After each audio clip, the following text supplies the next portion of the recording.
ഞാനിപ്പോൾ നിൽക്കുന്നത് മൺട്രോ തുരുത്ത് കായൽ ഓരത്താണ്. പ്രകൃതി രമണീയമായ കണ്ടൽക്കാടുകൾ നിറഞ്ഞ ഒരുപാട് തുരുത്തുകളുള്ള കായലാണിത്. ടൂറിസത്തിന് ഏറ്റവും അനുയോജ്യമായ ഒരു സ്പോട്ടാണിത്.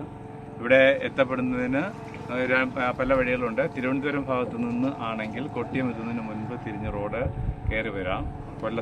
കൊല്ലമാണ് മെയിൻ വഴി എന്ന് പറയുന്നത്. അവിടെ നിന്ന് ഏകദേശം ഒരു 18 കിലോമീറ്റർ വരുമ്പോൾ മൺട്രോ തുരുത്ത് ആയി.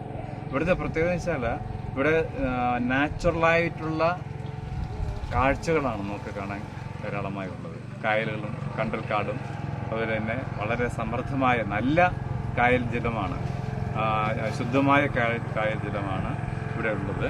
അതുപോലെ തന്നെ ചുറ്റും പ്രകൃതി രമണീയമായിട്ടുള്ള നല്ല കാഴ്ചകൾ നമ്മളെ കാത്തിരിക്കുന്നുണ്ട്. ഇത് നമ്മുടെ വിദേശ ടൂറിസ്റ്റുകളാണെങ്കിലും സ്വദേശികളായുള്ള ടൂറിസ്റ്റുകളാണെങ്കിലും ആകർഷിക്കാൻ കഴിയുന്ന തരത്തിലുള്ള കാഴ്ചകളും മറ്റു കാര്യങ്ങളും ഇവിടെ ഉണ്ട്. എന്തായാലും നമുക്ക് ഒന്ന് മനസ്സിലാവുന്നത് ഇത്രയും പ്രകൃതി രമണീയമായ പ്രകൃതിദത്തമായിട്ടുള്ള കാഴ്ചാവിശേഷങ്ങളുള്ള ഈ സ്ഥലം ഇനിയും ഒരു ടൂറിസ്റ്റ് സ്പോട്ടായി വികസിച്ചിട്ടില്ല.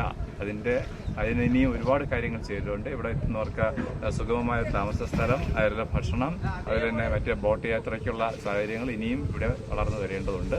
അത് അധികൃതർ ശ്രദ്ധിക്കും എന്ന് പ്രതീക്ഷിക്കുന്നു. മൺട്രോ തുരുത്തിൽ നിന്നും അശോക് കുമാർ.